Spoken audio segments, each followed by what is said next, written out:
आखिरकार क्यों एक ऋषि को एक कुंवारी लड़की के साथ संभोग करना पड़ा?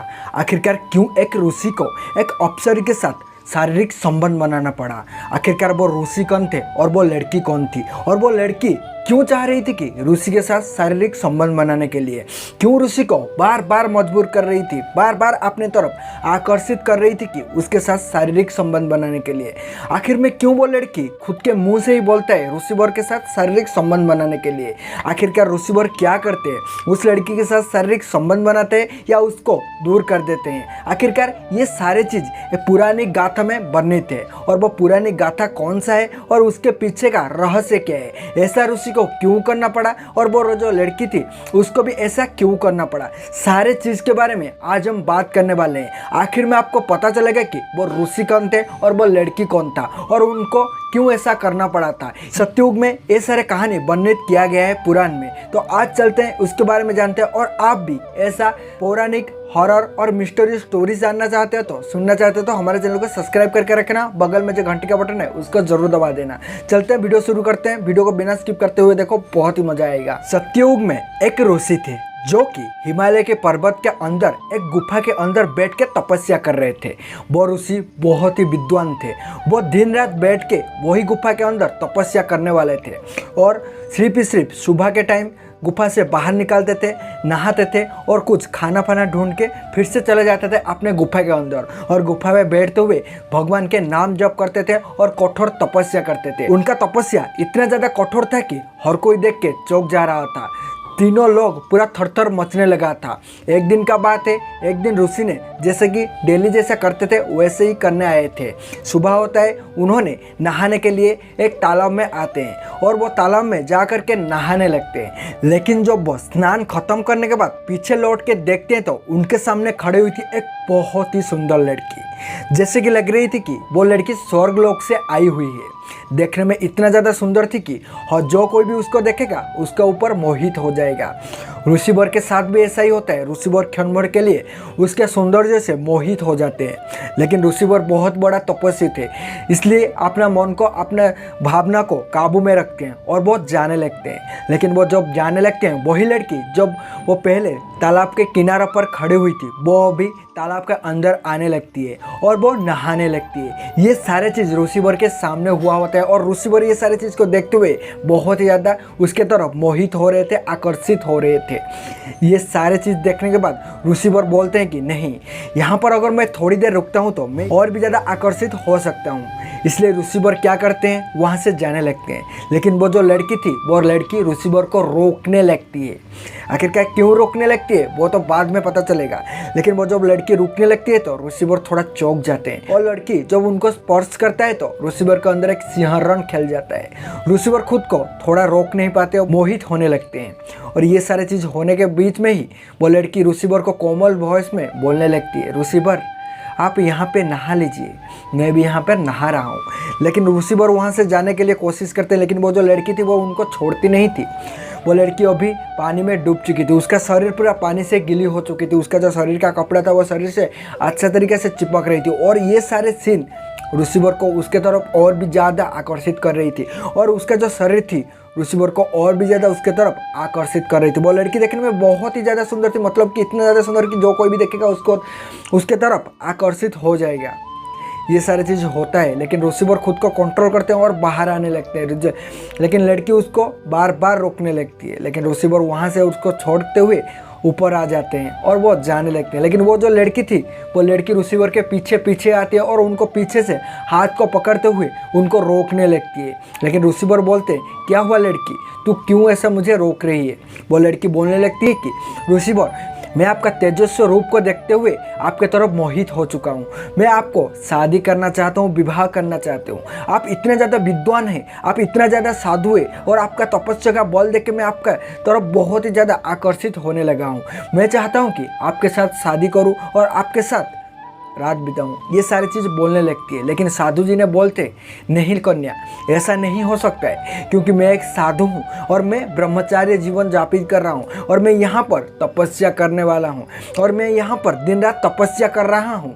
तो यहाँ पे मैं तुम्हें शादी नहीं कर सकता हूँ। मैं ये सारे सांसारिक जीवन से पीछे रहता हूँ, सांसारिक जीवन से दूर रहता हूँ। ये सारा बात बोलते हुए ऋषि ने फिर से चलने लगते हैं, लेकिन वो जो लड़की थी वो कहाँ मानने वाली थी।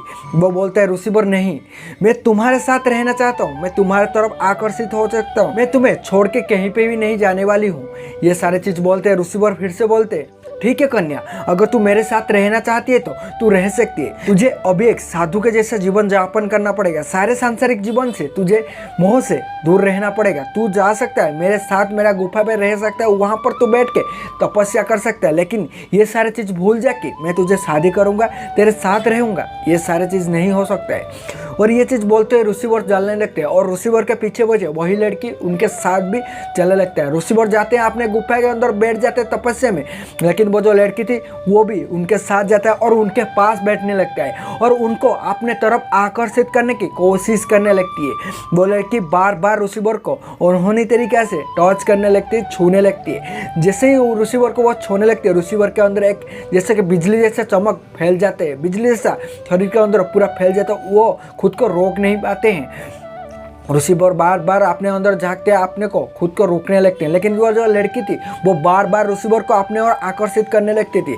कभी उनका शरीर में टच कर रही थी, कभी उनका कांधे के ऊपर अपना सिर रख के सो रही थी, कभी उनके चारों तरफ घूम रही थी, कभी कभी उनको प्यार के नज़र से देख रही थी और प्यार भरा बातें कर रही थी।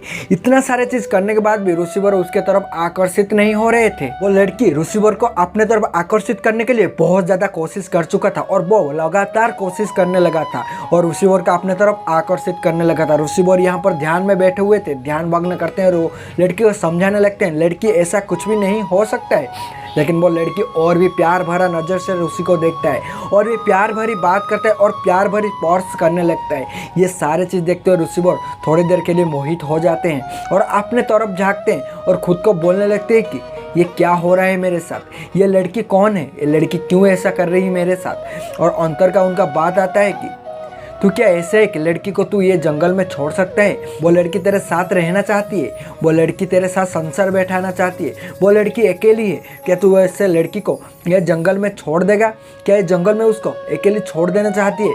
ये सारे बात उनका अंदर चला हुआ होता है और यहाँ पर वो लड़की और भी ज़्यादा ऋषिवर को आकर्षित करने लगता है, उनका तरफ अट्रैक्ट करने लगता है और बार बार बोलने लगता है कि ऋषिवर मैं तुम्हारे साथ रहना चाहता हूँ, ऋषिवर मैं तुम्हारे साथ शादी करना चाहता हूँ।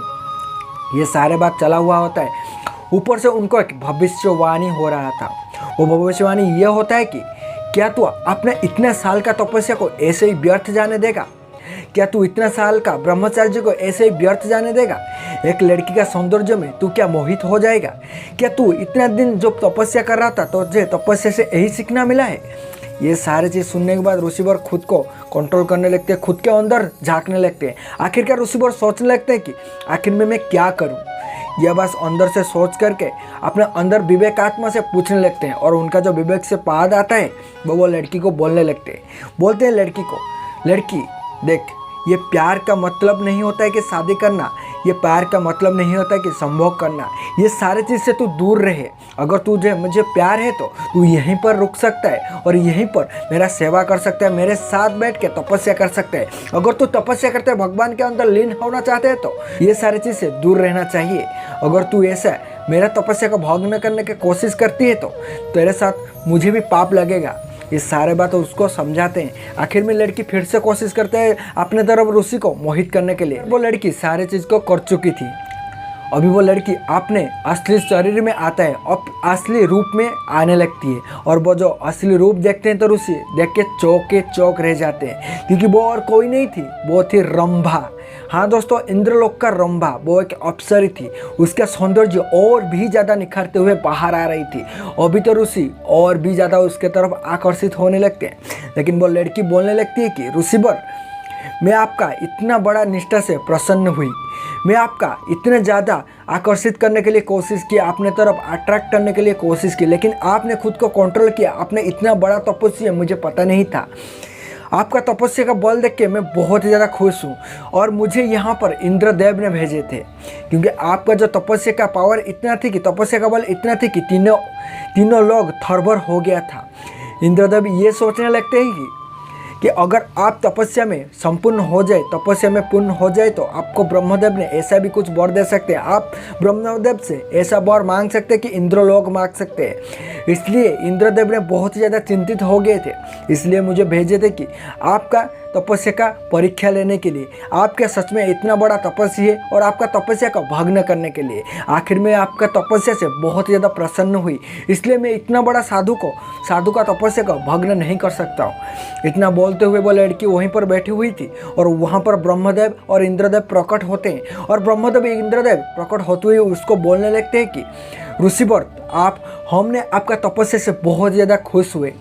आपका तपस्या का बल इतना थी कि हम लोग को आपने तरफ खींच के लेके आ गया, और आपने इतना ज़्यादा कठोर तपस्या के बाद और इतना ज़्यादा सुंदर लड़की को देखने के बाद कि आपका सुध-बुध को खोए नहीं, आपके अंदर का बात को सुने, ये सारा बात से हम लोग खुश हुए। मांगिए जो वर मांगते, हम वर देने के लिए तैयार हैं। लेकिन यहाँ पर वो ऋषिवर ये बोलते हैं कि नहीं, मुझे ऐसा कुछ भी वर नहीं चाहिए कि आपका सिंहासन में मांग लूँ। मैं सिर्फ यही मांगना चाहता हूँ कि मुझे ये वर दीजिए कि मैं संसार का कल्याण के लिए हर दिन हर रात काम करता रहूँ और ये सारे सांसारिक चीज़ से दूर रहूँ। मुझे कुछ ये वर चाहिए। ये बात सुनते हुए ब्रह्मदेव और इंद्रदेव ने बहुत ज़्यादा प्रसन्न होते हैं और उनको वर दे के चला जाते हैं वहाँ से। और उसके बाद से ये सुनने के लिए आता है कि सत्ययुग से लेकर के कलयुग तो अभी भी वो बड़ा तपस्वी हिमालय के घने जंगल के अंदर, बहुत ही ऊंचे पहाड़ के अंदर, एक गुफा के अंदर बैठे हुए हैं, संसार के कल्याण के लिए काम कर रहे हैं और ऐसे ही काम करते जाएंगे।